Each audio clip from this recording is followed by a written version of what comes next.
തിളക്കമാർന്ന ഭാവി ഇന്ത്യയുടെ ബയോടെക് വിപ്ലവം. ശാസ്ത്രലോകം ഇന്ന് വലിയ യന്ത്രങ്ങളിൽ നിന്നും സൂക്ഷ്മജീവികളുടെ അത്ഭുതങ്ങളിലേക്ക് മാറിക്കൊണ്ടിരിക്കുകയാണ്. ഇന്ത്യ ഈ മാറ്റത്തിന് നേതൃത്വം നൽകുന്നു. ബയോടെക്നോളജി എന്ന നിങ്ങളുടെ പാഠപുസ്തകത്തിലെ ഒരു വിഷയം മാത്രമല്ല, മറിച്ച് അത് ഗ്രീൻ ഗ്രോത്തിന്റെയും ഇൻഡസ്ട്രിയുടെ 5.0യുടെയും ചാലക ശക്തിയാണെന്ന് അടുത്തിടെ നടന്ന ഒരു വെബിനാറിൽ വിദഗ്ധർ ചൂണ്ടിക്കാട്ടി. എന്നാൽ നമുക്ക് ഇതിന്റെ അർത്ഥം എന്താണ്?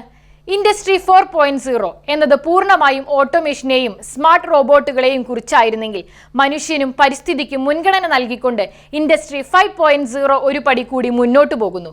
പെട്രോളിയത്തിനു പകരം സസ്യങ്ങളിൽ നിന്ന് പ്ലാസ്റ്റിക് നിർമ്മിക്കുന്നത് പോലെ നമ്മുടെ വലിയ പ്രശ്നങ്ങൾ പരിഹരിക്കാൻ ഇത് ജീവശാസ്ത്രത്തെ ഉപയോഗിക്കുന്നു. 10 വർഷം മുമ്പ് വെറും $10 ബില്യൺ ആയിരുന്ന ഇന്ത്യയുടെ ബയോ എക്കണോമി ഇന്ന് $165 ബില്യൺ കുതിച്ചുയർന്നു എന്ന വാർത്ത വളരെ വലുതാണ്. 2030ഓടെ ഇത് $300 ബില്യൺ എത്തുകയാണ് ലക്ഷ്യം. ഈ ലക്ഷ്യത്തിലെത്താൻ സർക്കാർ ബയോ E3 നയം അവതരിപ്പിച്ചിട്ടുണ്ട്. ഇത് എക്കണോമി, എൻവറോൺമെന്റ്, എംപ്ലോയ്മെന്റ് എന്നിവയെ സൂചിപ്പിക്കുന്ന ഒന്നും പാഴാകാത്ത ഒരു സർക്കുലർ ബയോ എക്കണോമിയായുള്ള ഒരു ബ്ലൂ പ്രിന്റായി ഇതിനെ കണക്കാക്കാം.